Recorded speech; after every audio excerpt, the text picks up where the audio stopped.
When last we gathered, you find yourselves in the Icewind Dale, the gathering of civilizations here known as the 10 Towns. For the last couple of years, the 10 Towns, seemingly forever, but really getting close to 2 years now, have been locked in a perpetual, never-ending winter.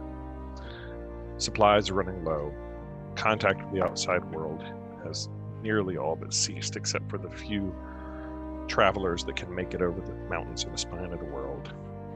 And the sea of moving ice has become locked as ships have difficulty making it down the river. The people here are simply trying to survive and seeking answers to what has happened and how to stop it. Citizens have turned in many ways to making sacrifices to the deity that they blame as responsible for this malady that has befallen them. The goddess of winter's fury, Ariel, is worshipped in these parts, not as a good goddess, but as a evil one that needs to be appeased to ease the harshness of winter. Each night, the sky is lit up with a tremendous aurora that just fills the night on clear nights when there's not a blizzard. People have taken to calling the aurora Ariel's never-ending rime, or everlasting rime. Many of the towns are making sacrifices to the goddess to try to end their torment. Larger ones are sacrificing people, casting them out into the cold to become Ariels. Smaller towns that can't afford the population are sacrificing food, or in the most dire circumstances, warmth, turning out the heat, allowing the cold to enter into them. You all have been scratching out a living and an existence here, trying to help the people of this world survive and get by yourselves. You traveled starting in the town of East Haven, where you met up with an adventurer there in the main bar by the name of Hillen Trollbane. Hillen told you, and the talk of the town going around at that time was about a series of murders that had been occurred. People being found dead with a dagger of ice through their heart.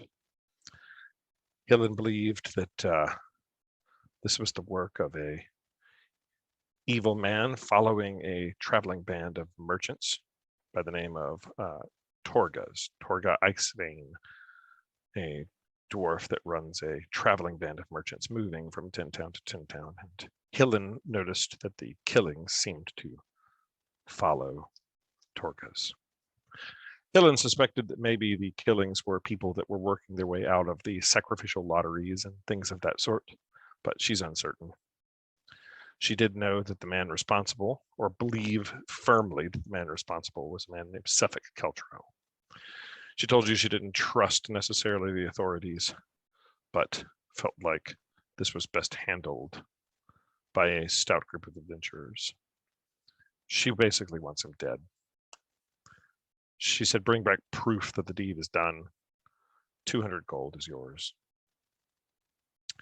You talked to the guards in town in East Haven and found out that Torga's traveling merchant had most recently been in Bryn Shander, where another body had been found, and that their filed plans had them heading out of Bryn Shander to the nearby town of Targos, and then ultimately the town of Bremen.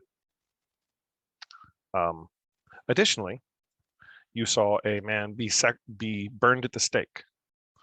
A wizard who, you were told, as you sort of walked out of the bar, had murdered or had arranged for the killing of several adventurers in town and had tried to disguise himself, but the locals in East Haven had caught on to his scheme and burned him at the stake.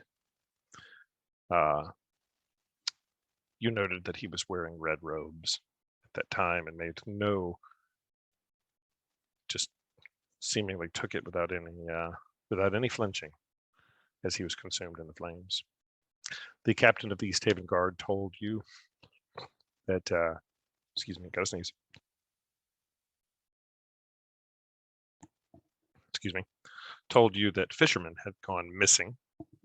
The lakes had mostly frozen over, and that fishermen were taking to walking their small boats. Large boats couldn't go out, but walking their small boats out onto the ice to drill through the ice to fish for knucklehead, which was supplying most of the food for this region. And several of the fishermen had gone missing, and he could not afford to send posses of men to go looking for them, but asked if you would be willing when I think it was Cadillac asked if there was anything he could do to help.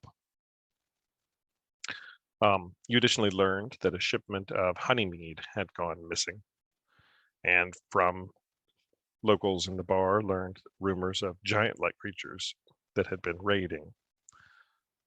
Traveling to the town of Goodmead, where the murders had been happening. Additionally, you met up with a man and established yourself residency in one of the local establishments there, just to sort of remind you, since we're at a changing point, the White Lady Inn.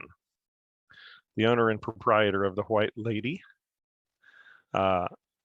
offered you residence in the ability to stay as long as you were willing to perform. You could take a stage where there you met up with a bard, a self-styled bard by the name of Rinaldo, who asked you to participate in a seance to ask the spirit of the White Lady for guidance. Everyone declined that, but you also learned further that the shipments of ale had stopped coming. Leaving the town, you headed for Goodmead, the location of the missing ale. And there you found the ale had been taken by some creatures known as verbeegs, similar unto ogres.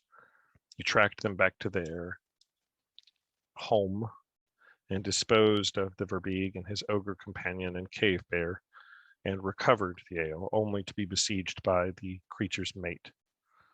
Hiding in the back of the cave, rather than confronting her as you were grievously wounded, she found the body of her slain mate and sought revenge upon the city of Goodmead. Leaving before you could, trapped by a blizzard, you came back to Goodmead to find that she had been raiding and murdering villagers. You stayed with the only person that you knew in the town of Goodmead, a lady by the name of Olivessa Untapur. And again that night, the creature came where you did such combat with her and dispatched with the verbeeg mate. You convinced Olivessa to take up the calling to the speakership of Goodmead and to contest Shindar Froth's claim to the speakership from the deceased Kendrick Reelsparrow.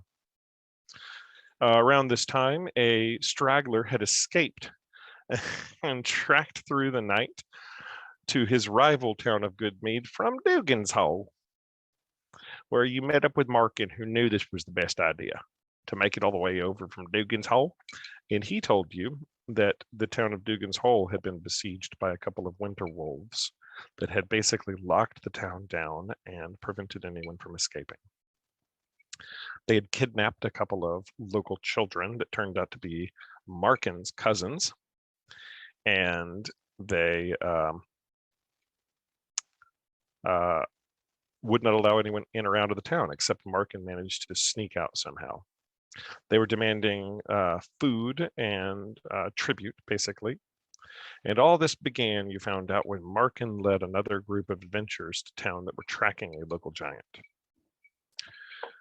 You agreed to go with Markin to the town of Goodmead, where you found the welcome was not as warm as you had received in other locations. But triggering the obvious trap of the winter wolves, you tracked them back to the hideout location, which turned out to be sort of an icy tomb of sorts, as you found the deceased body of a frost giant that had been killed by previous adventurers. His awakened mammoth companion, and 2 awakened giant winter wolves. Then basically they led you to the mammoth, who was enraged by the death of Granchi, his giant companion, and attempted to snuff you out, so to speak. With the aid of Markin, who had tracked you from behind, you managed to defeat the Winter Wolves in Mammoth and have found locked in a giant cage 2 of the children, Syl and Feneth, who are still alive, but quite worse for the wear, as you have made your way down to hunker down for the night in the dining room of this complex. There you met a few frost kobolds that had been scavenging around, who you decided to befriend, and you saw a statue of one of those sort of creatures that you encountered in the woods that had bestowed a charm. And one of you found a magic sword, and I think that's about it. That's where we find you guys, in the Frost Giant's Lodge, with the 2 children, Silja and Finn, and with 3 kobolds, Snorp, Holgi, and Zilbo. And it is cold, cold, cold outside. Okay, now remind me, Yatara is a wizard.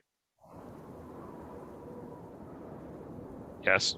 Yeah. Arcus is a monk. Yes. Hoot is a bard. Yes. Uncle Cadillac is a paladin. Yes. Yep.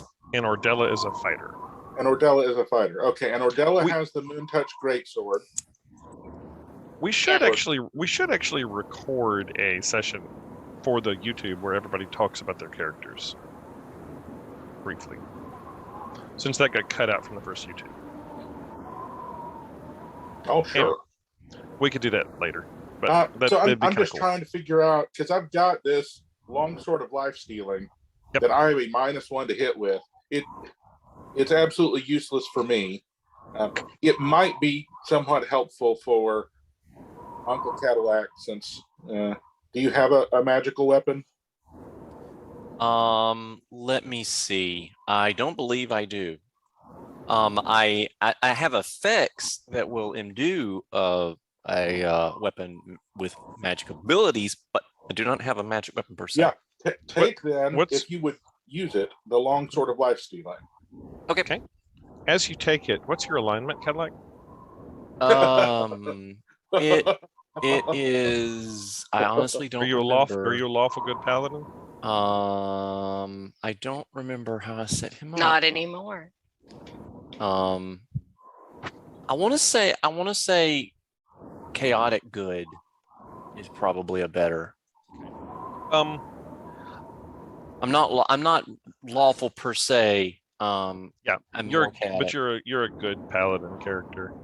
Well, I am. It's the nature of my alignment though, and my fealty to my particular god, that it's like it's not necessarily the same code of ethics that other paladins may, because it's like he owes allegiance to kind of the chaotic nature of the world. Sure. And the nature. I'm going to describe the sword to you, and you describe to me how it feels for you to hold it.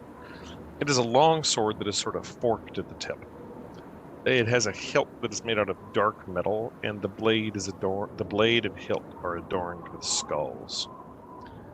The handle is wrapped in leather and has some sort of red crystalline jewel inset into the handle and into the eyes of the skulls.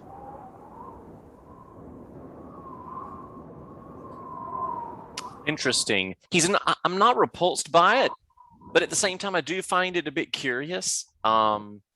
Because I do like a part of my path is sort of like death being an essential part of like the natural order, and so I'm not repulsed by something that has themes of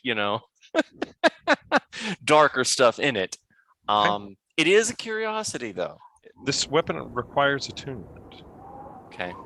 Are you going to attune yourself to it? Sure. Okay.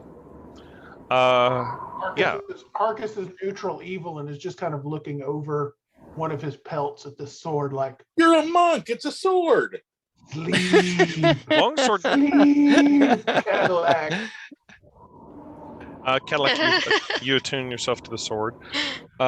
You have an Ioun stone floating around your head. Just to rehash the magical items, you are attuned now to a magical ring of speak with plants. Yes. And you're now attuned to this sword, the sword of life stealing. So this is a +1 magical weapon. So I right quick, I have no idea how to add a weapon into D&D Beyond. Or the most expedient way to do it. I'll do it for you. Okay.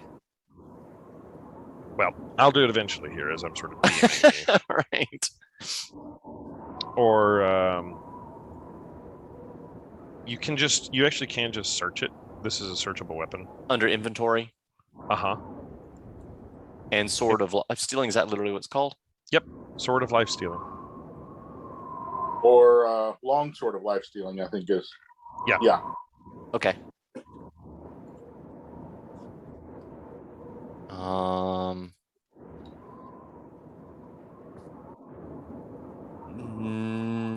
Nothing's coming up. Or wait a minute, add items. Maybe I needed to do it there.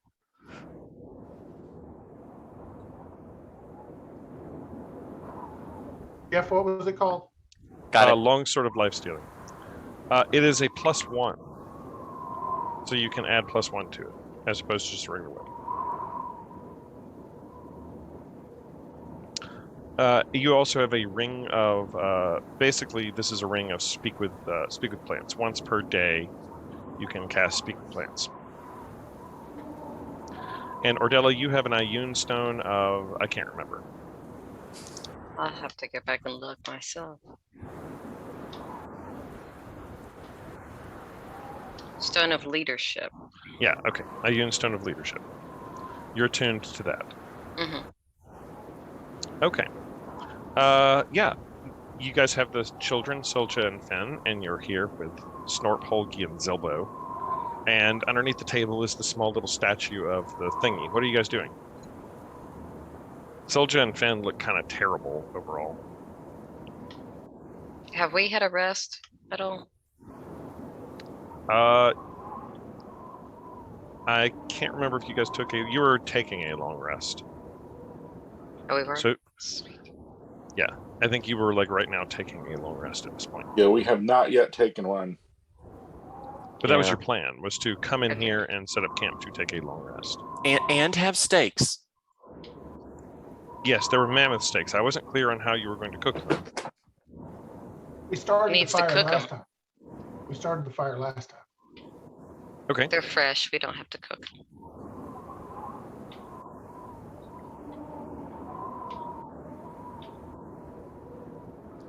And right. in my inventory, I actually have a tinderbox. Happily. Okay. So yeah, you're able to gather up some stuff and get a fire going, and everybody can. Are you doing anything with the children? I assume feeding them. Are you? If we have enough.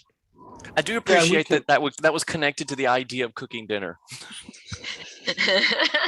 Well, I guess we could have them as an appetizer. Okay. What are you doing, evil monk? Just still chilling, cooking steaks, staying warm, wrapped up in my stuff. All right. Everybody can take a long rest. Yeah, I was down to 1 hit point. As the night passes without any event.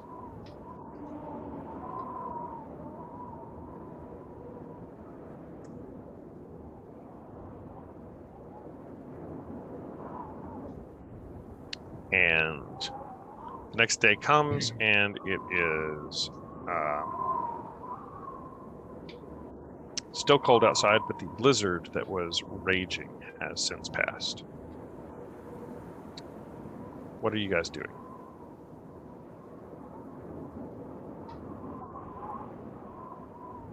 Since it's a new day, can I start off by using a bardic inspiration and going ahead and rolling on the spirit table to see what I Yeah. get? Absolutely.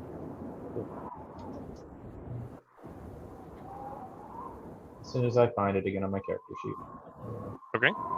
What's everybody else doing while Toot's doing that? Markin sort of looks over and goes, well, I just want to thank you all for helping get back Silja and Finn. It means the world to me. Not everybody wants to listen to old Markin all that much. So I just want to thank y'all for doing that. And Markin, you're awful handy in a pinch, you know that? well, around here you gotta hunt to be able to eat. And I just figured I'd come do what I could. Have you considered a life on the road? Hell no. I don't want none of that. Y'all gonna die one of these days. Well, everybody's going to die sometime. Why not have some fun on the path and have some fun stories to tell? Well, I get it, but not tomorrow. I don't want it to be like tomorrow. Hell no. Oh, you'd be fine. I'm sure. Listen, I might not be Granted, the got to keep smartest. you safe. I might not be the smartest crayon in the box, but I know I ain't doing that. You know, Mark, I think you should think about it. We'll just let this sit for a little bit and just think about it. How's that? Okay, I'll think. Think really hard. I'm thinking no. Thinking ain't my strongest suit, but that's okay. He looks over at you all and goes, well, I'm guessing y'all's going to want to get back to Dugan's Hole. I can show you the way. Yeah, I'd super appreciate that because I've almost gotten lost in the cave, much less outside. Sil and Finn look pretty terrible, though. Any of y'all's know how to, like, what we should do? I mean, I guess we can carry them. Did they not get a long rest and get all their spell slots back? It's not really how it works for commoners. Do you actually look over at Sil and Finn? Yeah, I'll see how they're doing after the night's rest. Each of them have frostbite to the point where it looks like they'll probably have to like lose some arms or legs. Oh dear. We can take If not care of like that. a foot or something. And there are some portions that are very frostbitten. And they have high levels of exhaustion. Speaking of which, anybody that had exhaustion recovers 1 level of exhaustion. I think that gets you back to not exhausted, Granite Guts. Yes, thank goodness. Would it help for me to give them a few points of health through my lay on hands? Would that would that benefit their appendages? I think that is for Granite Guts to look at and see what he thinks. Well, I hate to see people's appendages falling off. That's certainly true. So yes, I can give them both 5. 5 apiece. Well, what I'll say is, you want to give 5 apiece? Is that enough to stop appendages falling off? I think it is. I think don't look at it in terms of mechanics. I think look at it in terms of like how much of your essence are you going to put into these children? Enough. Like all of it, half of it, quarter of it. Like how much are you putting into it? It would be a third for each, and then I'm keeping a third Okay. for myself. Okay. That is enough to take the areas that are sort of blackened on their distal skin and turn it back to sort of red, to where they're still like not good, but as you do that, you think that they're probably not going to start losing legs and arms. Well, that's Can I fantastic. take one of the mammoth hide sections and wrap it around them as well? Yeah. Okay. And are you guys just carrying them out of here? Mm-hmm. All right. You guys follow Markin as he leads you across the tundra.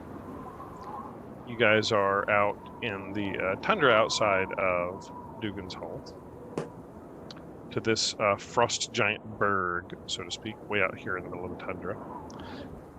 And he's leading you back to the western part of town that you had not actually exited last time. When you came here before, you followed a much windier path following the wolf tracks to get here, as they sort of seemingly had double backed and crisscrossed and, you know, made sort of a windy path.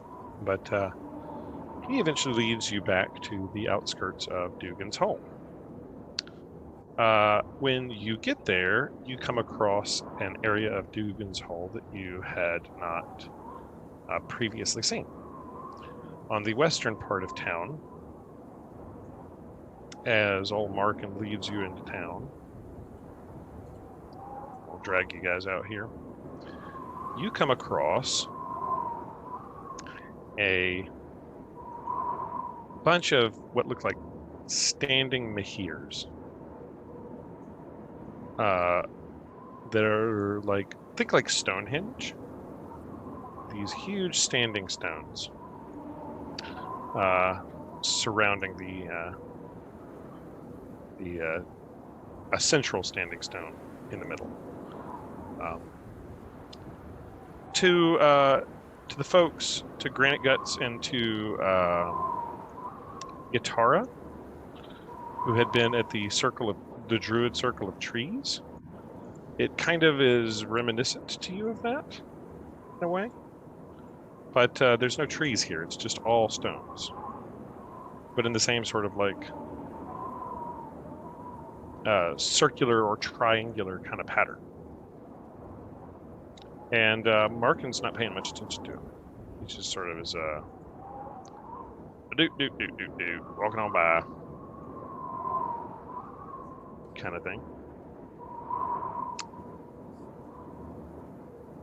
Anybody do anything there? As we're walking by them, are there any discernible symbols or anything on the rocks or the central rock? You, from the distance you're at, you'd have to get a little closer to tell. I'm getting closer. Okay. If you're getting closer, give me just a moment and I'll zoom you in closer. Ordella, you're closer. Hang on. Oh, I've already got you on there. Changing scenes now. Markin is still back at the sort of edge of the trail as Ordella, as you walk closer to these stones. And as you get closer, Ordella, you do see markings on them. Okay.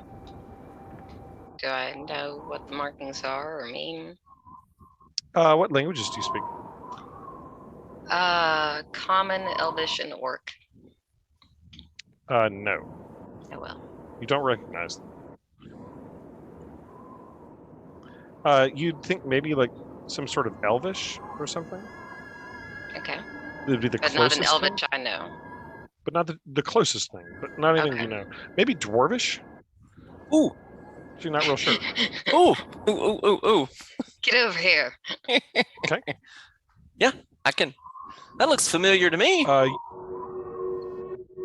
Okay. You get up to him and You're really, as you get closer to them, Granite Guts, you really are reminded of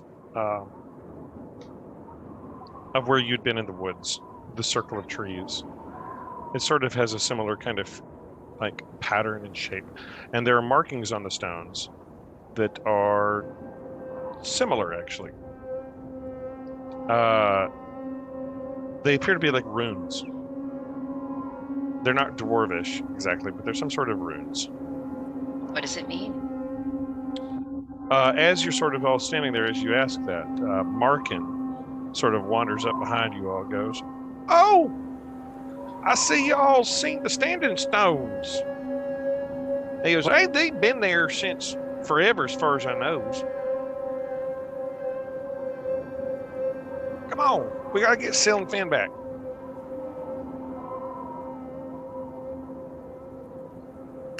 I'm going to stick around the standing stones for a bit. These are really interesting.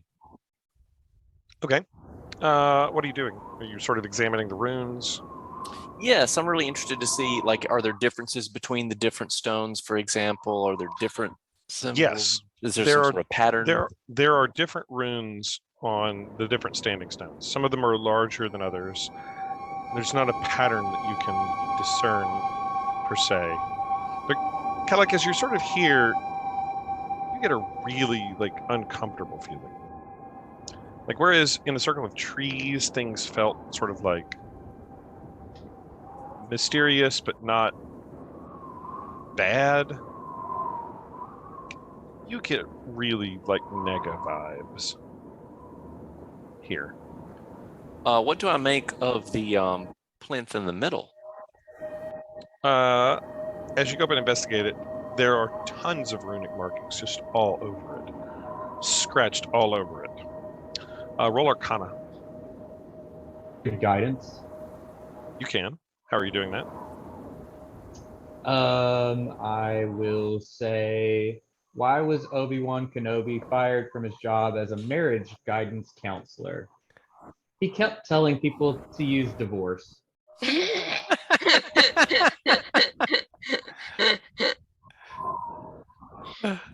Okay, so with that, does that mean I get to roll advantage on that?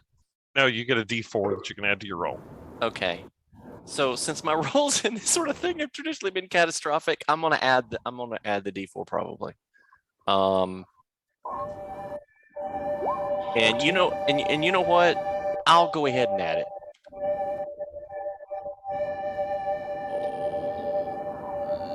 D4. Ooh, 18.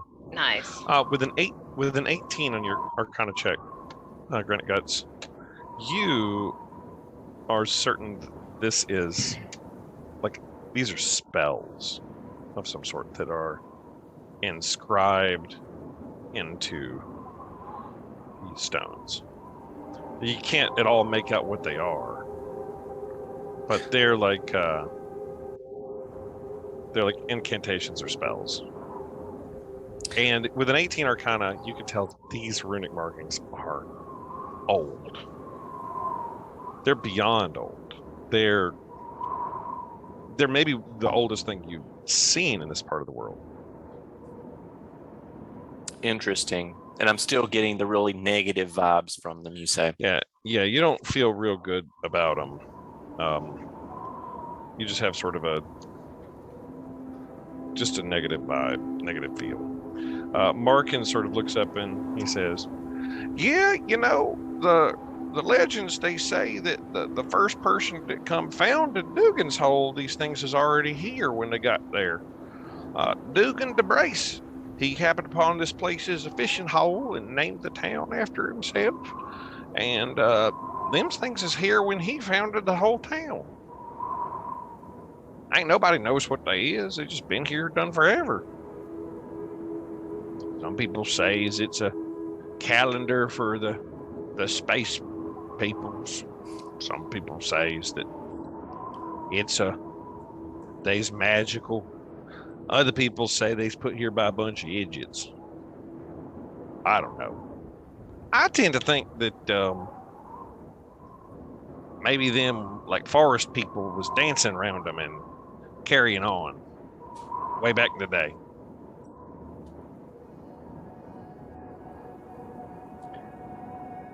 So when you said that,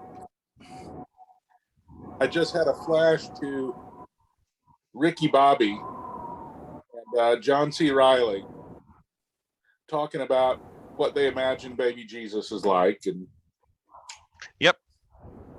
That's incredible. That's my uplifting. That's my inspiration for Markin. I like to think that the Standing Stones was put there by a bunch of them, forest folk that like to dance around the fire, and that's what I like to think. But everybody got their own thoughts. I bet there's some smarty pants person that's written some books or something, what knows what they actually is. Well, Markin's a pretty good dude. Well, Markin, I get a bad feeling about these stones, and so I think that we should leave the calendar of the space peoples alone for the time being. That's what I think. They've been here since I was born. They'll probably be here after I'm dead, so you can always come back and look at them later. That's right. They'll always be here. Oldest time, they say. They call them Thrune stones. I don't know who Thrune is, though. I don't know what that means. Anyway, come on. I'll show you on back to the town. And Markin leads you back down from the stones into City of Dugan's home.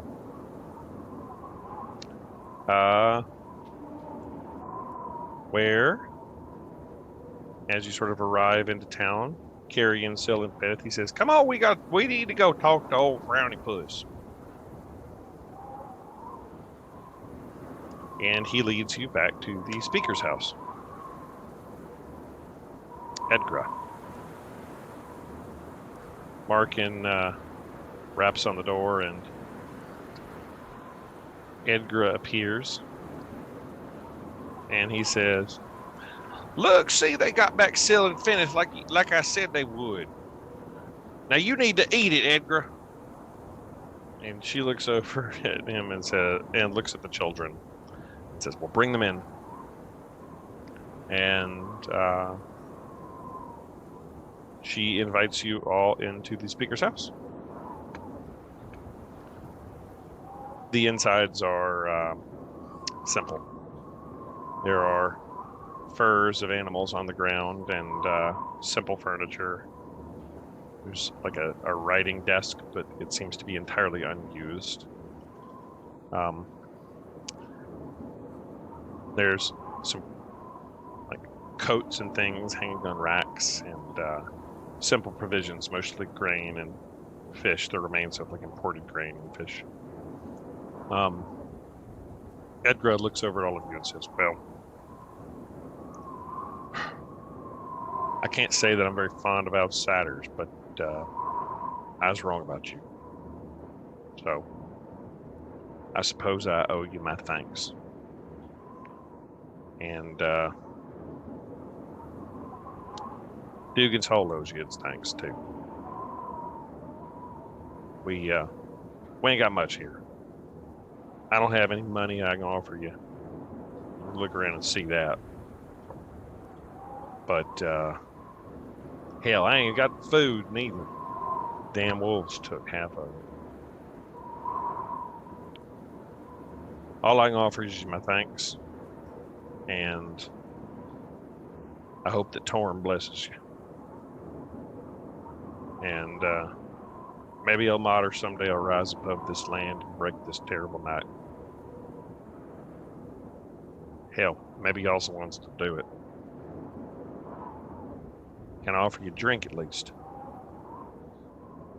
I did get a shipment of honeymead the other day. You're welcome. Indeed, I heard you's responsible for that as well. Again, I owe you my thanks. Can I offer you a drink? Absolutely. Don't mind if we do. She breaks out some glasses and pours from a tap of honey mead and says, well, to the dead, may they find peace in the next life, and may this never-ending winter finally come to an end.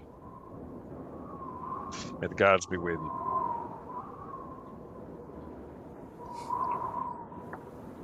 We ain't got no hotel here, but you're welcome to stay the night if you like. I ain't really got rooms, but you can crash wherever you want. Is there a seamstress or somebody similar who might be able to help me with something? Depends on what you're looking for. We ain't really got seamstress work, that kind of stuff you find up in Brinchander. I mean, there's people here that can sew. We can fix up a damaged coat and make repairs and stuff like that. But it's really the thread and stuff. We ain't got the supplies. Okay, we'll try and bring Shander then. Thanks. I mean, I'm just being honest with you. We just ain't got the thread.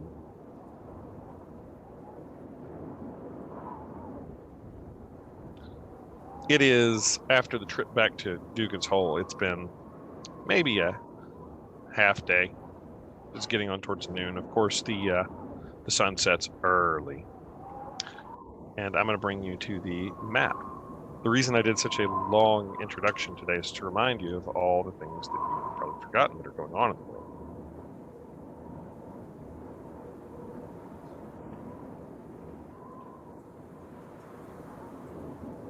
You all are here in Dugan's home. It is noontime. She's offered you to stay, but doesn't really have any food, but can offer you shelter. You can have crackers and scraps, basically like hardtack, whatever they can scrounge, but it's not much. And you can sleep on the floor. Which she says is her thanks and the best she can do. At least it's not out in the cold. How far is Goodmead? Goodmead is about a half day's march. It's really not all that far, but it's really about the weather. It's about 5 miles. But with the frost and cold and snow, walking 5 miles across tundra can take you half a day.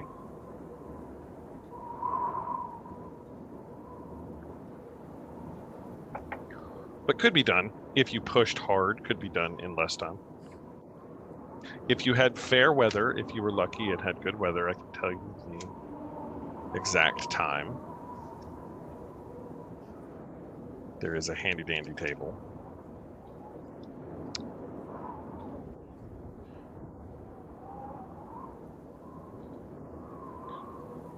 Not sure that I find much With good weather, home. with good weather, it can be done in 4 hours.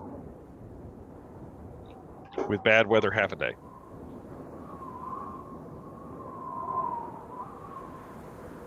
All right, so we could head back to Goodmead today. I'm perfectly content to get out of Dugan's Hole.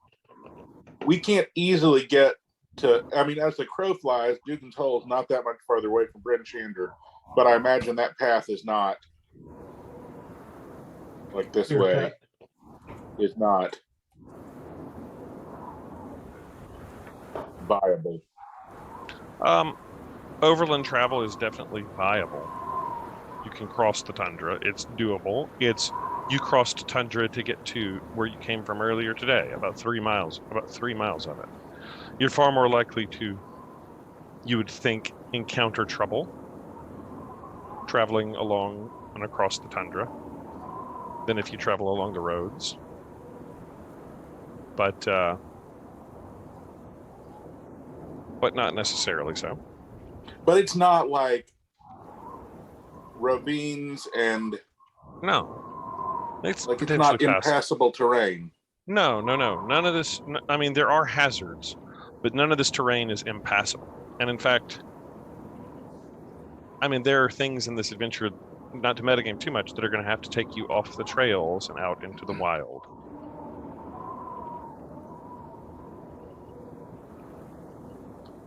It's not impassable, but it is harder.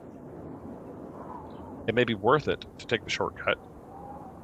Yeah, Leonard is all about efficiency. So if we're looking to get to Bryn Shander, Leonard proposes that we take the short way round.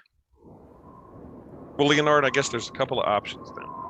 You could try to cut across the tundra to the 10 trail and pick up the trail, which is like 7 miles to the trail, and then a further 7 miles to Bryn Shander, so 14 miles total. Or you could rough it the entire way for about 6 miles through tundra and wood to get to Bryn Shander. But if we had in this general direction, we would hit the road, and for us to get lost and miss the road, we would have to deviate by like, I don't know, 120-degree arc. As long as you don't go in circles, as long as you can manage to continue going in a continuous direction, which is always the easiest thing to do in orienteering, as anybody that's ever orienteered knows. Oh, I just can't wait to see the World Games folks in Oak Mountain.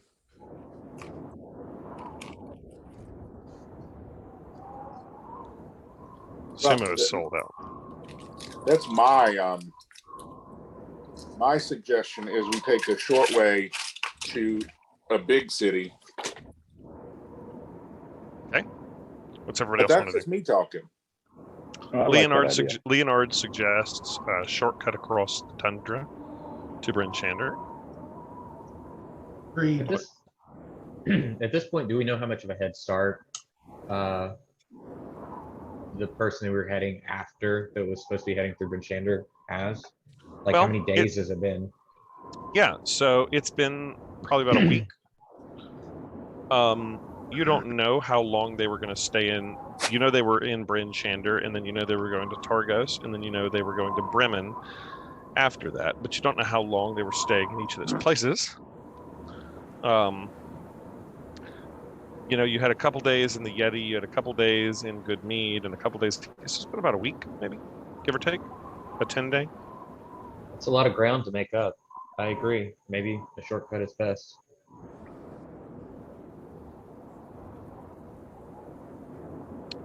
What does it sounds like Toot maybe in favor of a shortcut. What does Granite Guts think? I'm game for the shortcut. Sounds like we may have an accord here. If Yatara and Harkis are in agreement. Okay, let's go for it. Yep. Okay. Are you leaving out now at noon and going to camp along the road, or are you going to wait till the next day?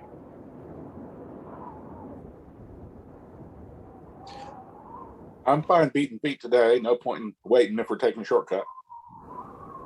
I would prefer not to be stuck in the middle of the wilderness in the deepest of night.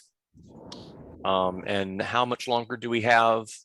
Well, the sun goes down at about 4 o'clock, right? 3 or 4 o'clock in the afternoon. It's about noon. So you got about 4 hours till sunset. If you booked it all the way across, it's probably a 6 to 8 hour stretch to get to Bryn Shander. Oh, I would say a rest. yeah. I didn't realize it got dark so early. Yeah. Yeah. Gets dark early. You'd make it about halfway there before you had to break for night in the wilderness. Or unless you just drove through the night. Also doable. Or we could stay here and drink all evening and then go in the morning. Just putting that out there. Cadillac says as he slurps his mug. Just saying it's an option. First thing in the morning. Funny, my mug is empty as well. You notice that if as you're sort of looking around, you notice that the speaker lady has left, but she does have a keg that she had opened the tap on. Not a keg as big as the kegs that you guys previously had, but it's decent enough that would have more more honey mead in it, you assume. Should she return, I would like to ask her about to see if we can get any tips for traveling overland to the north to give us any advantages. You can find her fairly easily. She's just sort of stepped out of the room and is in one of the alternative rooms in the speaker's house, sort of attending to things. She's actually speaking with a local resident. So do you just go to ask her? Yes. She looks at you and she says, well, fastest way across tundra is with dog sled. Most people that are going to be out are going to take some sort of thing like that. That or walking, I suppose, if you don't have dogs. We had a goat sled. That's the We dumbest did thing have I've a ever heard. goat sled. It didn't work well. She looks at you and says, that's the dumbest thing I've ever heard. It did not work well.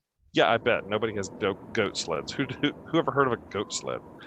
Anyway, she looks at you and she says, well, I mean, people travel across I'm just going to yell from the other room, it was amazing, and go right back to what I was doing. People travel across the wilderness all the time. I'm not much of a outdoor guide, but it certainly helps if you have a ranger. Somebody that's familiar with the terrain that can sort of lead you so you don't get lost. I will tell you this, watch the weather. Weather's been crazy here lately, and Ariel just keeps pounding us with blinding snow and blizzards.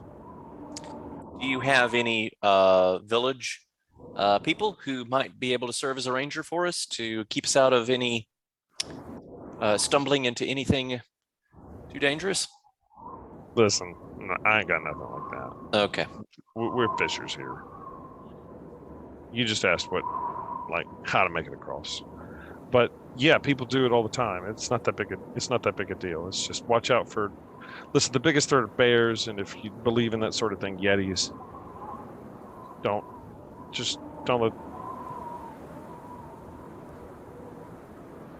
let the yeti look at you. It'll be fine, is what you're telling us. Got it.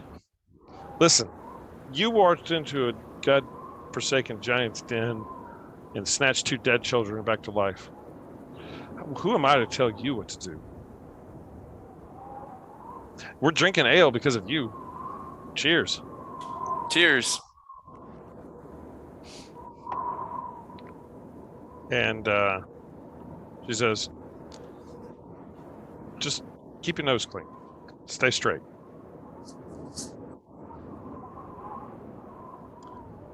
And yeah, so are you guys waiting until the morning? All right. You're able to get a fairly decent night's sleep on the floor. It's not super comfortable, but you're not exhausted. The next day comes bright and early, and you're able to set off across the tundra. Who is leading the party across the tundra? I will. All right. On the guiding skills of the monk, I'm going to need a survival check, please. Can I guide him? You can. How does to deliver guidance to direction finding? I mean, I'd tell another joke. I'll say, I told my guidance counselor I want to be a comedian when I'm older, and she just laughed at me. It's going great so far. Roll a d4.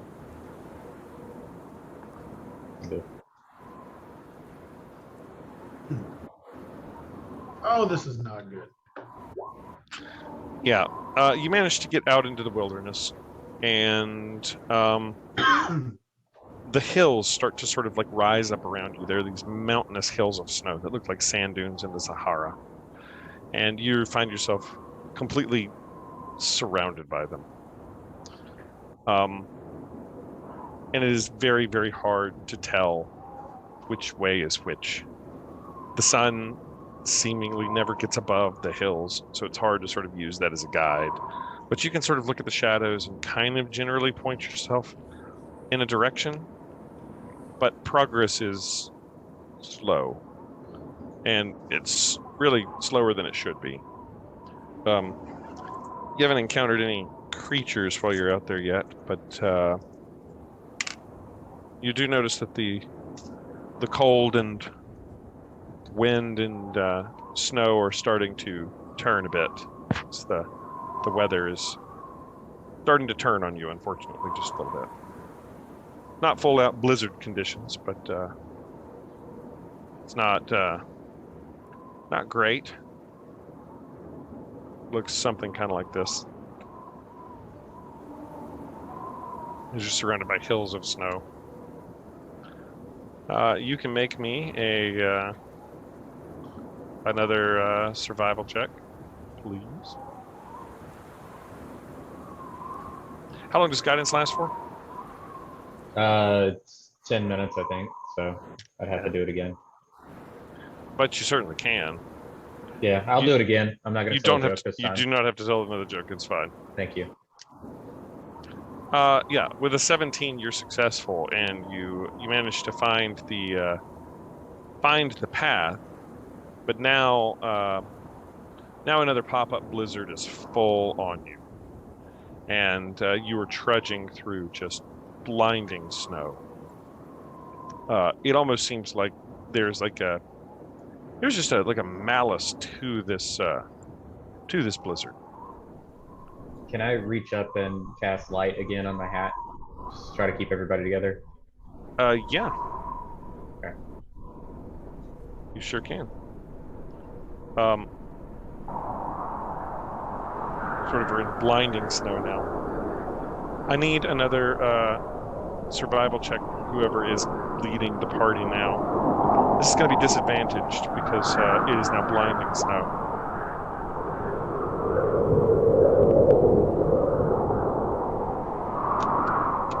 And with disadvantage, he still has guidance, I assume? I mean, I'll anytime he's doing this, I'll give him guidance. So. Okay, add a D4 to that. Okay. After about an hour, you find yourself, as you sort of loop back, you find yourself in what looks like almost the exact same spot that you were in before. Like there's been almost no progress. And everyone is just blindingly cold now. Unless they're within 15 feet of Leonard. How I'm going to rule this is everybody should have their woolly mammoth. Yeah, they do. Here's how I'm going to rule the Leonard event. In order to receive the benefits of Leonard's warming embrace, you're going to have to basically be like not moving and huddled next to Leonard. That's fair. There's probably some thermodynamics that explains that. And like you'd have to sacrifice your moving. Everybody has to stop and just hug Leonard in the snow. And if you want to do that and just like we're going to sit here and try to wait this thing out in a cuddle puddle, then that's fine. But just know that you're a warm cuddle puddle. Well, if we want to stop, Leonard will engage sentry mode and turn into a cannon. Is everybody doing that, or are you continuing to try to trudge on? I think we need to make progress. Everybody roll Constitution saving throw then.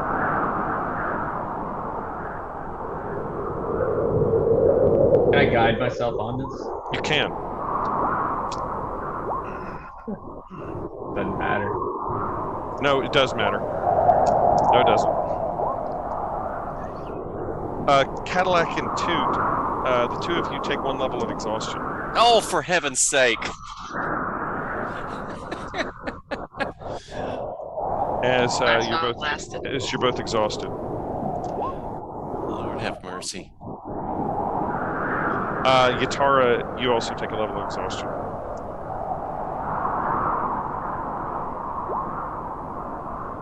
And I need another survival check from the person leading you through the blinding snow. Oh, come on. With the D4.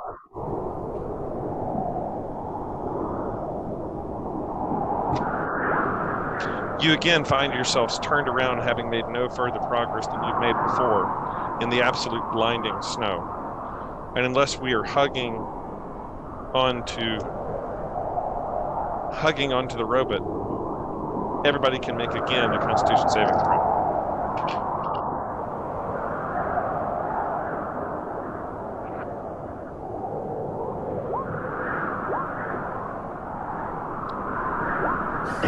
I'll guide myself again. All right, everybody less than a 10. Everybody less than a 10 takes another level of exhaustion. Granted, gets your level 2 exhaustion. I snuggle up next to the robot. This is a terrible idea. Yeah. Whose And, idea was this anyway? and if we're pressing on, I need another. If we're pressing on, I need another survival check from the person that's trying to lead you through the blizzard. Let's not let him lead anymore.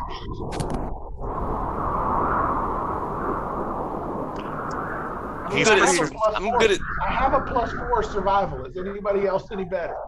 I have a +5, but it would be a disadvantage now because of exhaustion. So I think we should sit and cuddle. Mm. Sit in the cuddle puddle. What if we It's got a move +3. over?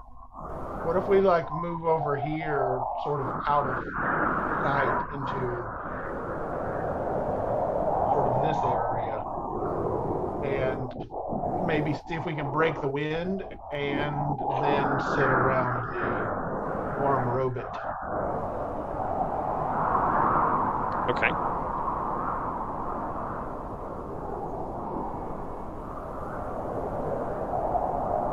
Is that the plan? Is everybody is just sort of stopping travel and is just going to try to huddle up until the storm passes? Let's do that. Okay. The glowing warm beacon in the middle of Does the not sound reassuring. the glowing warm Hey! the glowing warm beacon in the middle of the horrific storm lights up like a beacon across the blizzard, signaling all manner of creatures, come here. I think maybe at this point we take the mammoth hides and create a sort of tinted area over. Okay, so you're going to over- build yourself a burn, like a snow burn, covered Well, with yeah, I mammoth mean, if hides. he's going to be right here and we're all sort of huddled around him, we can. I mean, doesn't everybody remember the parachute from elementary school? We'll just pull it up over. Yeah. Okay. I need a collective group. Everybody roll a survival check. It is a DC 10. I need more than half of you to pass to make this thing, whatever might happen, not happen. 1 success, 2 success, There's 3 3. success. There are 6 of you, right? I need 1 more success. Yatara. Who's level 2 exhausted? Oh yeah. So roll it again, disadvantaged. And Toot, if you were exhausted, disadvantaged too, please. Yep.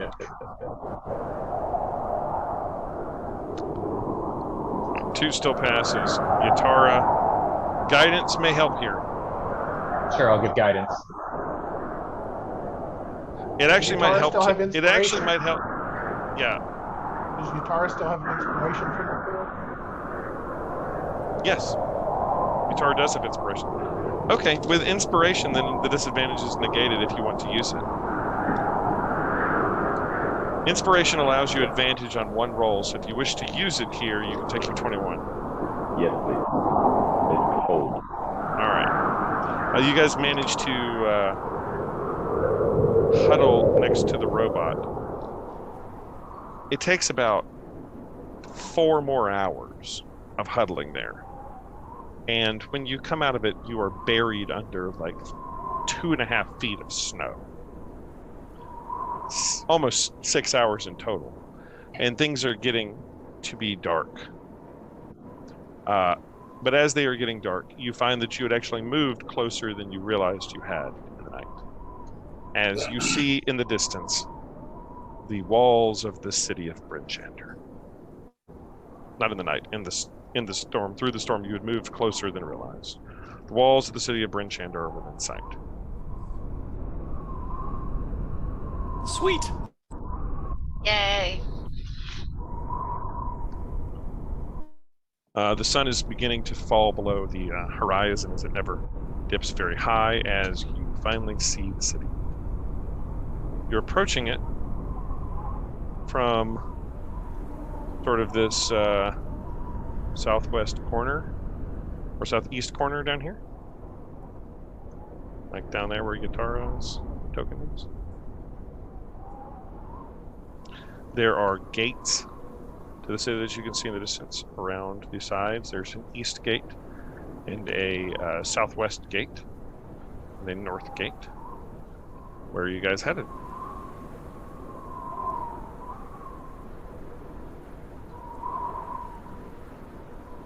To the first gate we find. Well, you're sort of equidistant between the east gate and the southwest gate. All right, to whichever gate is closer to Market Roulette.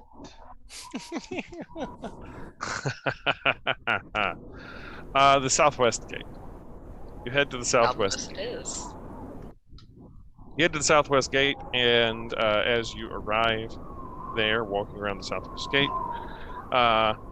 there are a couple of dwarven figures that are sort of sitting on the parapets above, and one of them hoes you and says, "Ho there, travelers!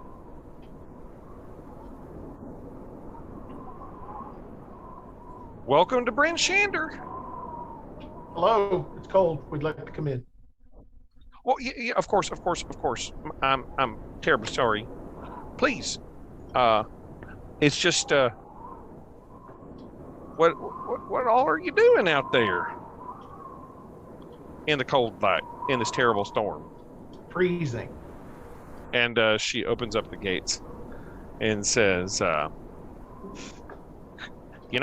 to Bryn Shander. It's best city in all of the 10 towns. I would interest you in some of Fort Beard's fire brandy at Kelvin's Comfort, or perhaps you'd need some new blades at Black Irons, or Rendaryl's Emporium has everything that you might need. I need a seamstress. Seamstress? Well, I know we got thems around here. And you all are beckoned into the streets of Bryn Shander. And I'll bring us there now. As it is day, but getting on towards the end of day. As you find yourself in the city streets of Bryn Shander. I would like to take the mammoth pelts to the seamstress and have her actually fashion real sort of like coats with hoods and things out of them. Okay. The nearest sort of like seamstress place, you're able to find a couple of like winter wear makers, and they're willing to work with you, so to speak. How many coats are you wanting made? They sort of ask. Well, we have 6 of us, and I think that I cut it into 7 pieces. So my intention is to try to get the 6 coats made with the barter of the 7th piece. They look at you and say, well, it's an awful lot of labor and work to make 6 coats out of raw fur. And to simply trade the labor of 6 coats for the materials of 1. Well, what about these? And I pull out the wolf hides that I've also taken as well. And they say, wolf pelt. Not very high quality. Two wolf pelts. Removed skillfully by an adventurer in the middle of a freezing snowstorm. She looks over at you and says, "Very well. I'll take the wolf pelts, the additional mammoth pelt, and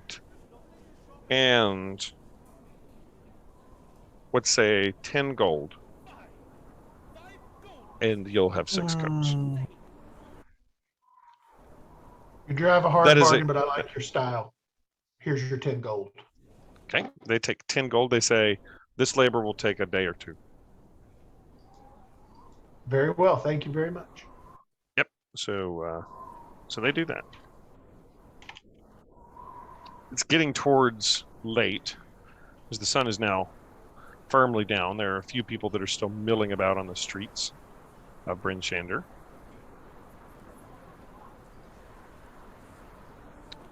And I don't know what everybody else is doing.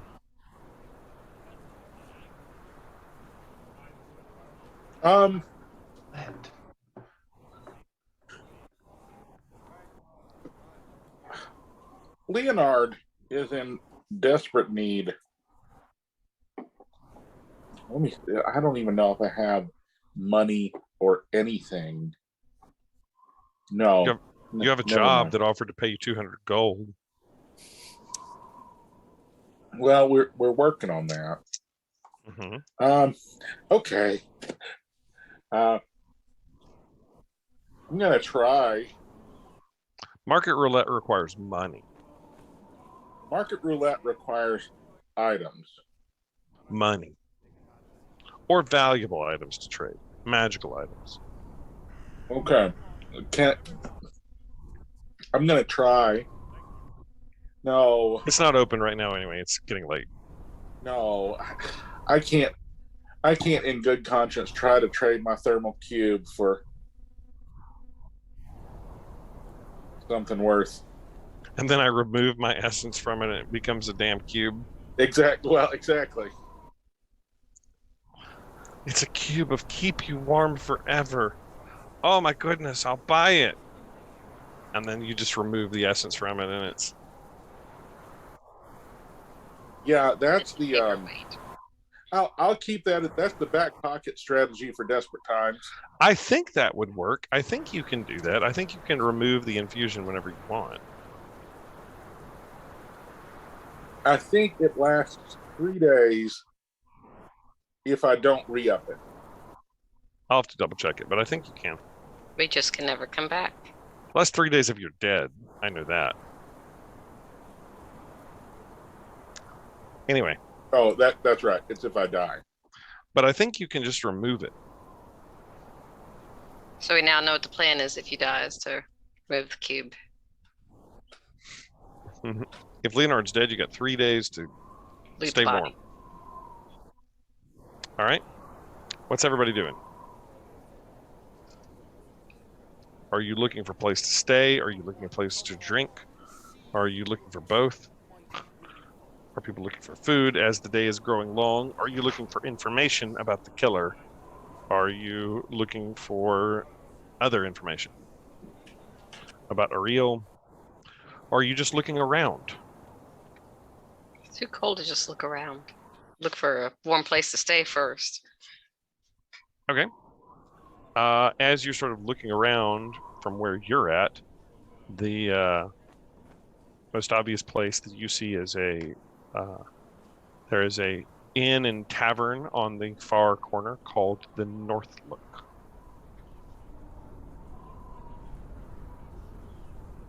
Okay.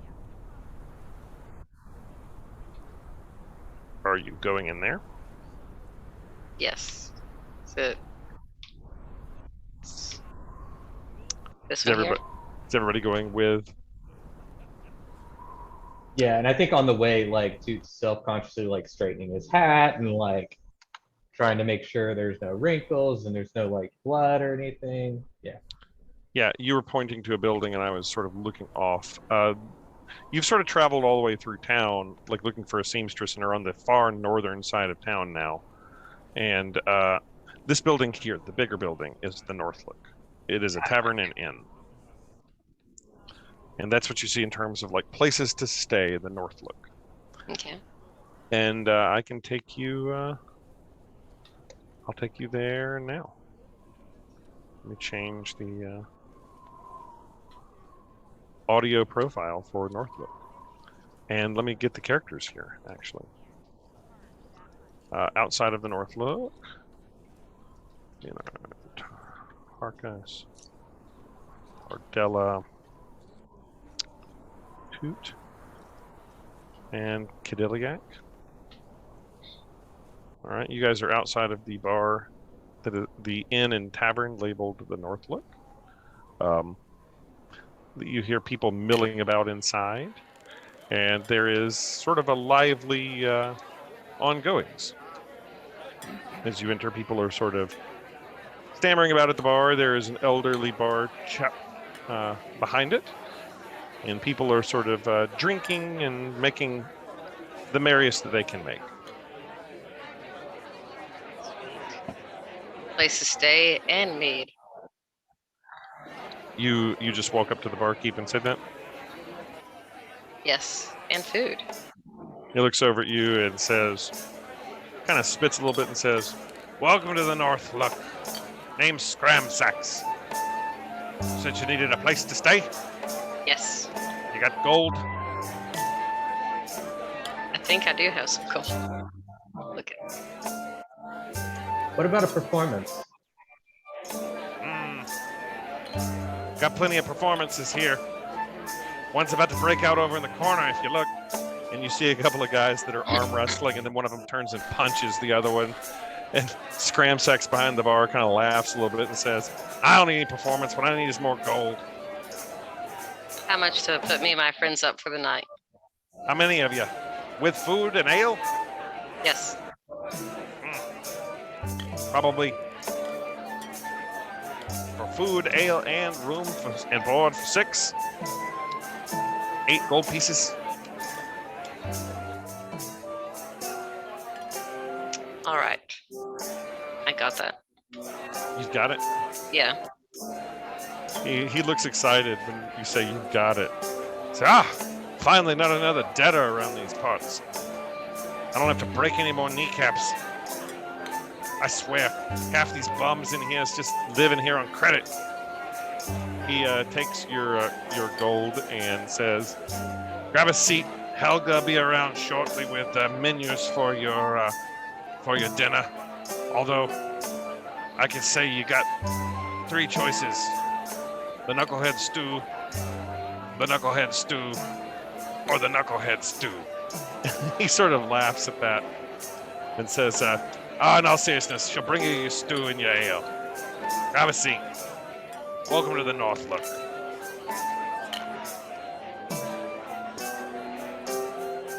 Ardella, my empty gold pouches and my kneecaps, thank you very much for getting us a room for the night. Someone else will probably have to get the next one. And as you're saying that, a man walks up behind you, Cadillac, a dwarven man, and pats you on the shoulder and says, "Brother Dwarf, I heard you say empty gold pouches. You appear to be the adventuring sort. Are you not, or are our eyes mistaken?" Yes, I am, and I'm here with my adventuring pals.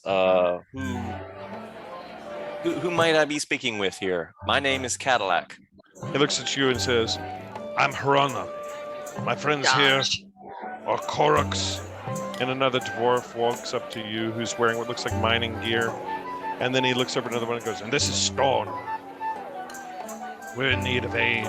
You all look quite capable. I heard you mention empty gold pouches and it piqued my attention." He says, "As it turns out, we are the survivors of a group of dwarves that were tasked with delivering a sled of iron ingots to Brinchanda. They were going straight to Black Iron to make swords and implements for the citizens from the mining complex in the north at Kelvin's Khan. A Yeti surprised us and killed a member of our group. The rest of us fled. We're not much fighters or adventurers. Miners, we are.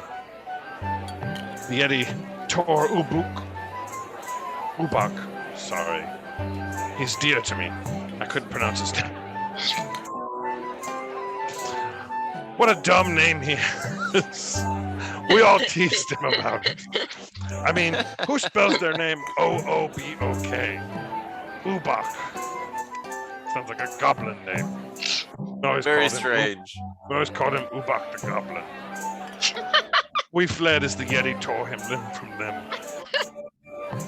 But, alas, we can't. We're not capable of getting said sled.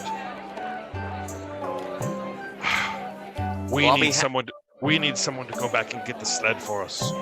As payment, we offer each of you a gemstone worth 50 gold pieces from the mines. 6 in total. 50 gold to each.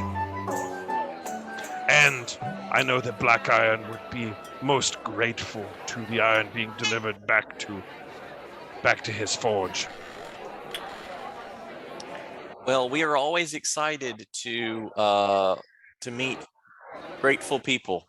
So I will discuss it with my friends. He slaps you on the shoulder and says, "Ah, the friendship of the dwarves in the Icewind Dale can be a boon in such harsh times. Thank you, brother dwarf. Thank you. Well met. You'll need snowshoes to make the trip in good time. If you'll check with Rendarel at the Emporium, we can arrange for snowshoes for you. The mining company shall arrange it. Please, you can find me and my associates at the table across the way. If you decide not to take on our venture, then we will have to find other aid. So please tell us. Thank you, Brother Cadillac." And what was the name of the snowshoe location? Rendarel's.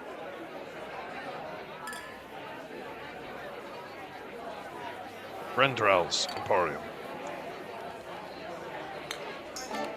And he says, "Thank you, Brother Dwarf. May the dwarven gods shine upon you, whose names I can't recall right now, because the DM did not look up dwarven gods beforehand." I'm in service of Sylvanas. Sylvanas lied upon you. He sort of bows a little bit and says, "May Morthammertwin shine upon you as well. I remembered that dwarven god. That's one of them for sure." and he and his associates walk back to their table. Piranha, Corax, and Storm. I turn around to Ordella and I say, "We're gonna be rich." Yeah, they actually Hope showed not you. dead. They actually showed Yetis. you. They actually showed you the gems that they had worth 50 gold pieces. Oh, good. Glad it's not empty promises. No, they had them. They had a pouch of gold. They had a pouch of 6 gold pieces, or 6 gems. That, you're a dwarf. To you, they looked like the real deal granite guts. In the brief time you had to look at them. Okay, so I vouch to that effect that I think they're on the up and up. I think that they're good for the money. And I don't know where everybody else is, but I could use some money. And I'm sure we could also use a spare Yeti pelt. And this is how we die.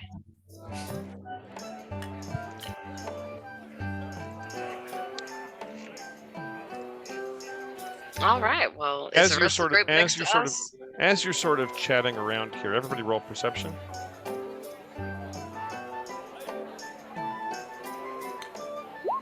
Ooh. Okay.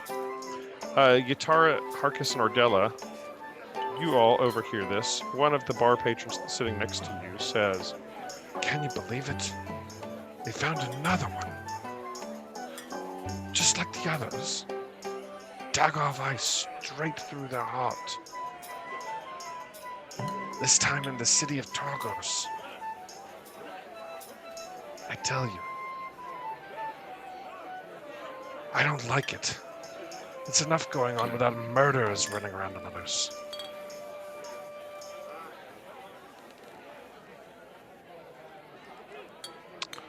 And your food is delivered to you around this time.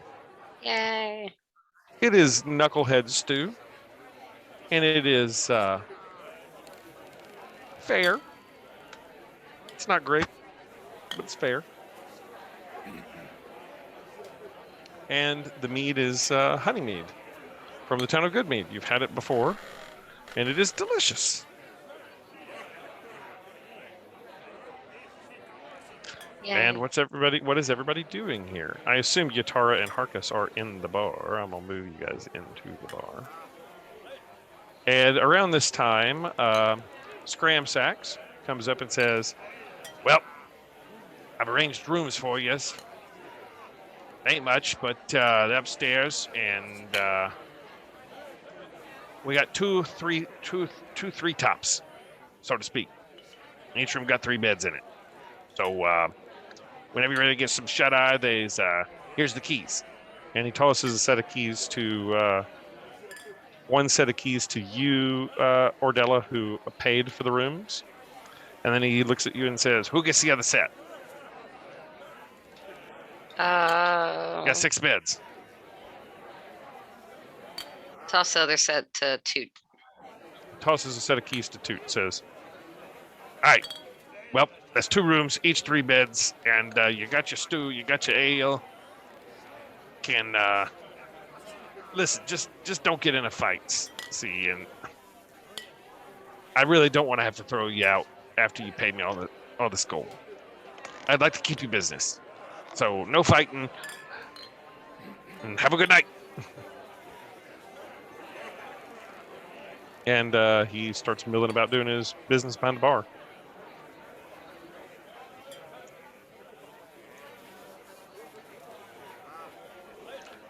What's everybody doing? I sat down at the bar and have ordered a drink. Yep. I was about to ask if our bar tab was cut off.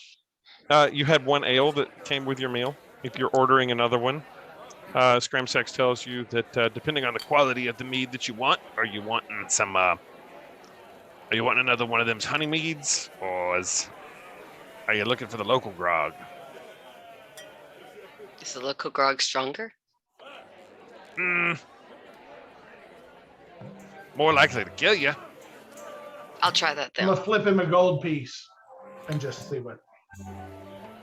When you flip him a gold piece, he looks at you and says, "Yes, sir, right away." And he brings you a small glass with what looks like a thicker liquid in it. And as he brings it out to you, he takes like a little candle and dips it on top of it, and the top of it lights on fire. It makes like a little volcano effect, and he passes it down to you and says, "Ah, for the big spender."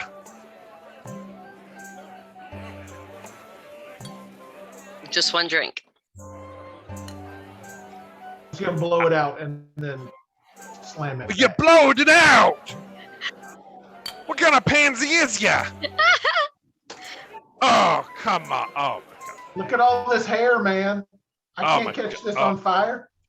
My God. I've still got my pelts on like this. I thought you knew what you There's was fur doing. everywhere. Oh, my There's God. all kinds of. You realize Listen- for 8 gold, all 6 of us ate, drank, and have 2 rooms. I'm embarrassed for you. You blow it out, you I'm take a gonna drink of flip it. him another gold and say, "Does this help?" He says, "Absolutely, sir. But before you order another one, I suggest you drink this one. And you just tell me." You drink it. Roll me a Constitution saving throw, please.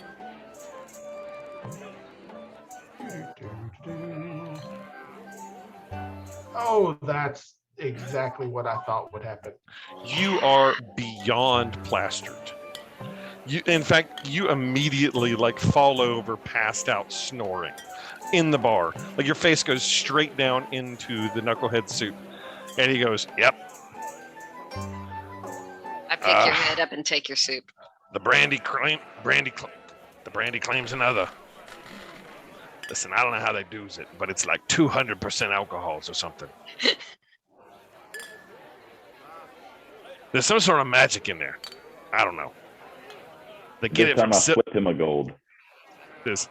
Oh, another big spender. All right, Silvery Moon's finest.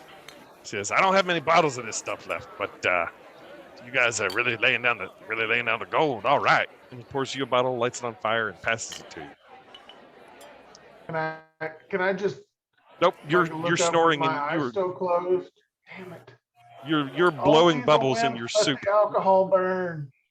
You're blowing bubbles in your soup because you made a critical fail in your Constitution I saving sound throw. like Cadillac. You. All right, Yatara. I'm more honorable. I do not blow it out. You I touch chug my it lips. and make me a con save.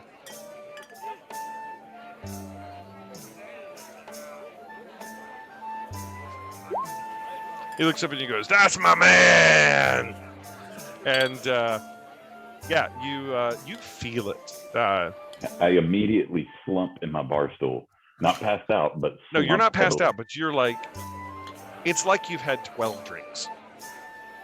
It's like you've just polished off your own 12 pack, and you're just like, all right. Okay. Is everybody just going to a room for the evening now? Or are people asking around the bar, trying to find out the stuff, or what are we doing? Leonard is ready to go to the room and power down and stare at everything. Me too. Exhausted from the Leonard- blizzard. Can Leonard take me upstairs? Yeah. Yes. All right, so Leonard and Harkus are obviously sharing a room. Since Harkus is I just need being somebody to pick me up and take me upstairs. Because Harkus is being drugged up there by Leonard. I will go as well since I have the keys. Excellent. All right. Yeah. Ordella, I'm wandering up behind. Yeah, I'll follow with the other set of keys. I don't know where Leonard or where Harkus went. There you are. All right, so we got Leonard, Toot, and Harkus in a room, and we've got Ordella, Yatara, and Granite Guts in a room. Granite Guts, before you leave, the dwarven man walks back up to you and says, "Brother Dwarf, did you decide to accept our offer?" I have not yet had a chance to discuss it with my team. Will you be here in the morning? I suppose we're anxious to find our companion. One of my compatriots is unfortunately a lightweight and is unconscious due to the fine drink here. So Very good. Well, it might be the morning, I'm afraid. we will check with you then. Absolutely. All right. I'll let you guys team talk that out, what you're going to do. As you're in your rooms, you can discuss it.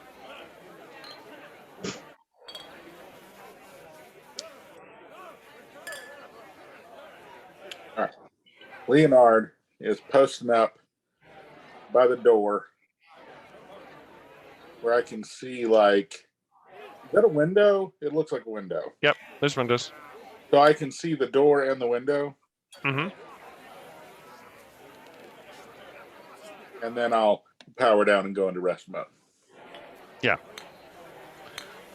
Things start to get more quiet through the evening. There's still a little bit of sounds, but mostly quiet. And the night passes really without any event. Everybody can take a long rest and regain 1 level of exhaustion. Anybody that was level 2 is now level 1. Anybody that was level 1 is now not exhausted. Yay. And the morning comes. And yeah, it's morning in the bar. In the inn, there's very few people that are there. But everybody wakes up. What are you guys doing? So before we head downstairs, I say, okay, group huddle. And I bring everybody up to speed with our potential business opportunity here. And I say, so if we run into the my dwarven friends this morning, I'd like to let them know whether we're going to do this job. So what do y'all think? I think it's some good money. Limb from limb. I think I'm still drunk. You're feeling very refreshed, actually, right now. I think Toot will. It's amazing. You're not hungover at all. Harkus, you feel like shit. In the voice of Speaker Edgra, Toot's just gonna say, and Yeti, if you believe in such things. Do they exist? Maybe she'd like us to bring her a pelt. You never know. Toot shrugs. So, A Yeti rug.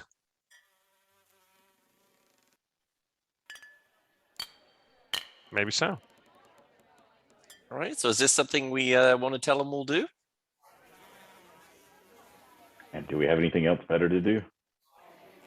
I think we have a number of things. Yeah. There's the ice daggers. There's missing people, sacrifices. I'm sure Again, we'll a run lot into of all gold. the. Yetis tearing us limb from limb, if you believe in that kind of thing. We gotta make some money. All right. You guys make your way back downstairs after having paid for a lovely rest in the inn, where you are greeted warmly by the same dwarven men that you had encountered last night. The leader of the bunch, who had introduced himself to you as Harana, says, "Well, brother dwarf, I hope that you and your party has slept on it well and recognize our need." Brother Harana, I do believe we have a business arrangement. Most excellent. I can point you to the last known location of the cart where we had to abandon it after the attack. The creature seemed to be mindless of sorts, and it would have no need for the cart, so I assumed that it would simply be left there. They are out there, but it is highly unlikely that you would encounter such a thing again. Yet not impossible. Well, I mean, madam, I don't believe I've met your acquaintance or caught your name, but no, nothing is impossible, I suppose. He says, "Here, I'll show you on this map where you may find the cart." And he points to an area in the hills between Kelvin's Cairn, which is the big mountain, and the Dwarven Valley, which is where he says the mines were. And says the cart was left about here, between the Dwarven Valley and Bryn Shanda.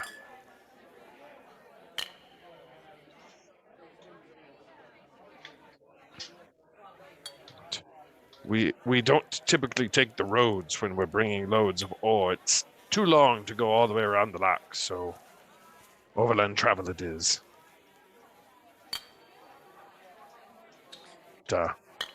If you'll head to Rendero's Emporium, you'll be outfitted with snowshoes for overland travel. Well, thank you for the equipment. I certainly wouldn't recommend trying to travel overland without them. Oh, no, that would be a dreadful idea. One could get caught in a blizzard and They get very cold. And then get very cold and have to huddle around a robot that had some sort of warming device. I'm glad that will never happen to us. Yeah, that would be horrible. I mean, who could fathom such an event occurring? It's utterly Like unfathomable. a group of complete idiots would do something like that. It'd be unfathomable. One could die out there simply by failing survival checks over and over and over again. Till levels of exhaustion brought you to heal. But not with these shoes. Certainly not. Well, we will go get these shoes then. Thank you, Brother Dwarf. And he bids you good day and says, when you recover the sled and the ingots upon it, if you'll bring it to Black Iron's blades, I'm sure that we'll be much rewarded by both us and by Garn the Hammer. He certainly would appreciate the arrival of the ore.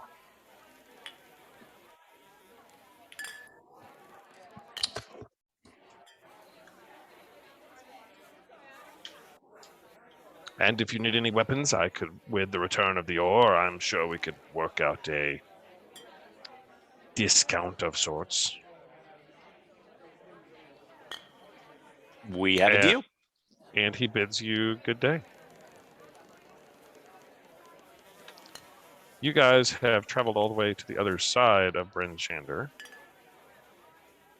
Over here at the North Look. You traveled over there looking for the seamstress. Here's the North Look. That's where you find yourselves now. Rendaryl's Emporium is this building over here. And since you've been told about it, we will point out Black Iron's blades here. Rendaryl's Emporium is right next to Black Iron's blades. Let's go get us some shoes. Okay. As you're walking there, Cadillac, Cadillac, how do you feel about sort of the whole situation and the thing? You're a worshiper of I forget your god. Sylvanas. Sylvanas. How's Cadillac feeling in Kobe? In general or about this particular mission? Just in general. I feel like I'm on the right path. We have run into a few nature-oriented sort of druidic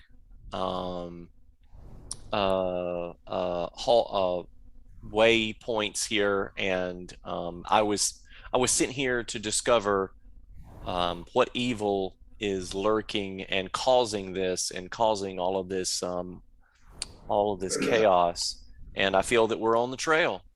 Okay. So I feel generally good about it. Roll me perception, Cadillac.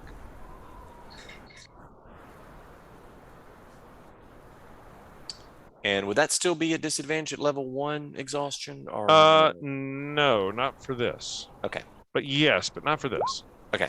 Whoa. Wow. Holy crap.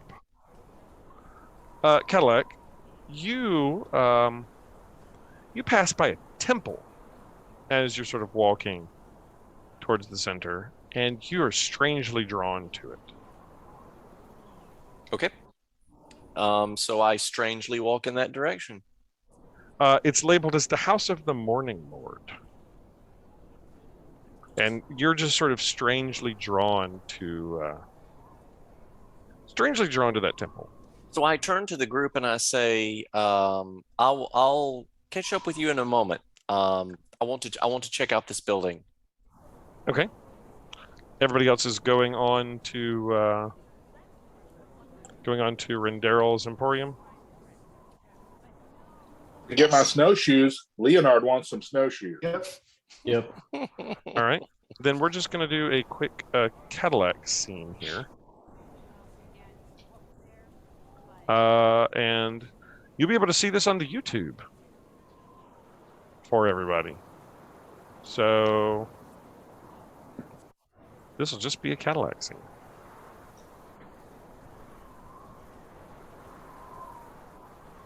If I can make this work. Assuming I can. kind of like you find yourself outside of this building that is labeled the House of the Morning Lord. And I don't think I have any of the visual stuff stopped on it. And as you enter the room, you find there's a person inside, a priest, woman, named Mishan. And she greets you and says, "Welcome, brother. May Aminator's light shine upon you." And upon you, it is a pleasure to meet you. I felt a strange pull to this location. Can you tell me a little bit about this place? Well, Aminator is not the largest god in this part of the world. This was a former home that's been converted into a worship center for us. It is strange that you feel this. Perhaps Aminator is speaking through you. There is some good to be done. It is possible. I am a part of I'm a part of an order dedicated to Sylvanus and the preservation of the natural order of the world. And so I'm unfamiliar with your god. Is that a part of your faith as well? She says, well, Aminator is the god of the morning and of the sun, which we've not seen much of here lately. We pray that his will be restored and that the sun shall return to the dale. It is the natural order that the sun rises and that the warm comes and that the cold abates. So I would say yes. As you hear that, you hear a voice from above say, "Yeah, well, whatever good it did you." And she looks up and she says, "Noble Knocker, I swear I rent you that room, but I don't have to hear your comments."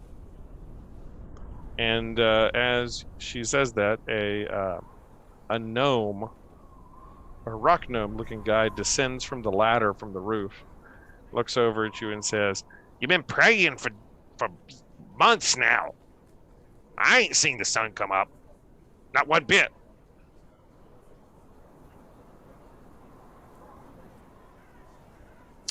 In my experience, the gods sometimes help those who help themselves, and so that is why we're here. Myself and my party and my friends, we're getting out in the world and seeing what we can do to find out what's going on and help. Prayers are good and actions are good too. The rock gnome hops down and says, "Well, perhaps it's a blessing that you're here then. Maybe your god led you here for some reason." And Mishan says, "I rent you the room, but I don't need your advice in religious matters. Copper, if you're not going to be cleaning up down here, get back upstairs. I'm talking to this gentleman." And he sort of looks over and goes, "Yeah, whatever. Hey,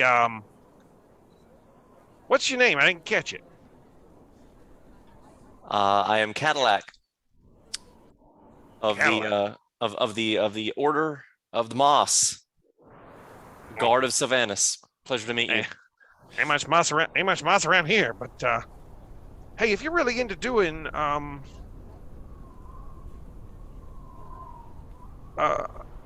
listen, meet me up in my room. And Mishan looks over and goes, "Gip!" He says, and he sort of scrambles up the steps. And she says, she looks over at you and says, well, you can go talk to him, I suppose. Please make yourself at home here. You'll always find warmth and healing and help here. And she sits down in her chair with a little book, and the gnome's head sort of pops out from the ceiling again and says, if you're really a man of action, come here.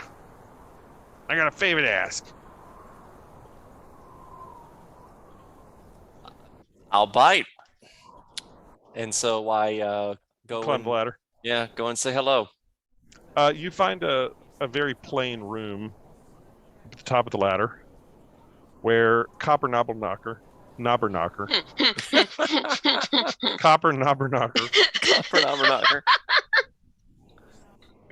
looks up at you and he goes, well, if you ask me, I'm getting tired of all this praying and acting. Acting is the right way to go. But, you see, I'm a little bit worried because I have a friend named Macradius. And he was like you. He was into acting. Smart guy. He was trying to build a device that could end this eternal winter. Called it the Sunstar or something like that. I can't remember. Anyways, Macradius took off to a cabin up north to isolate himself to work on it, and we would correspond, but I ain't heard from him in quite a while. I'm worried something bad might have happened to him. You're a man looking for ways to act. If you make your way up there, check out Macradius sometime for me, okay? We will do that. And it sounds like he was working on something very interesting, so we'd like to know more about that. Do me a favor. Listen, do me another favor. Do me another favor. The reason I had you come up here is don't tell her what he was doing. She'll get all preachy on me. I don't need another verse. Your secret is safe with me, Brother Gnome. Listen, if Macradius is still there working, do what you can to help him. Somebody's got to do something, and sitting around just praying ain't getting us nowhere. Macradius is a smart guy. If he was able to build a device that could bring the sun back, then that's worth doing, right? It's certainly worth an investigation, yes. So thank you, we'll go take a look. Thank you, my man. And he shows you the map of the Icewind Dale.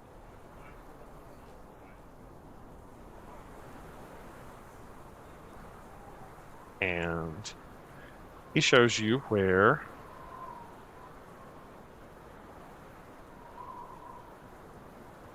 Macradius was in a cabin at that diamond right there. That's where he points it out to you. I don't quite see. Oh, it's up. I see it. Yep. Macradius's cabin. And you find yourself back on the streets of Bryn Shander as you head back down, and Mishan gives you her blessings of Aminator. Blessings of Aminator. Sylvanus's life upon you. Or Sylvanus's life upon you. Yeah. You catch up with the rest of the crew at Rindarel's Emporium, where everybody has been fitted with snowshoes. Somebody's selling dates and pistachios here. I heard it bring out your dead a minute ago. Yep. It's like, Dates and nice. pistachios. Yep. Dead people. They have the Nutty Bavarian in Bryn Shander? They might. They might. As the day is growing long, you all begin to set out on the long journey, or not long journey, but the journey towards where the cart was left off, where the quartet of dwarves were attacked by a yeti, one of them killed, and left behind the cart of iron ingots, heading towards Black Iron's forge. And Cadillac, I don't know if you do you share what you had learned about Macradius's attempts? Yes, I do, because I'm very excited about this. That this may be a solid lead towards ending this, or somebody doing some research about it. So I'm very excited about this, and I tell everybody as soon as possible while I'm getting fitted for my boots. Yeah. All right. And I think that's. I know we didn't fight anything today, but we rolled some dice, and I think that's where we'll leave it off for the day in the city of Bryn Shander. We made it to a big city. We made it through a blizzard. You did. You did. You made it to a big Says a city. lot. You made it through a blizzard. You made it to the big city. There is a market that is open here. There's not much in it, but there is a market that is open for gold and items. I don't know if you have any more gold. I have I a do. little. You know, the orcs have I have gold. 10. 10 is bigger than 0. Which is what I have. That's what she said. Sorry, I had to throw it in there. Good night, everyone. I hope that everyone has a wonderful evening. We'll see you all next week, and we'll be in Bryn Shander. Yay. I hope everyone had a good time. And to all of our YouTube listeners, give us some likes, subscribe, and like. We'll see you all next week. Bye.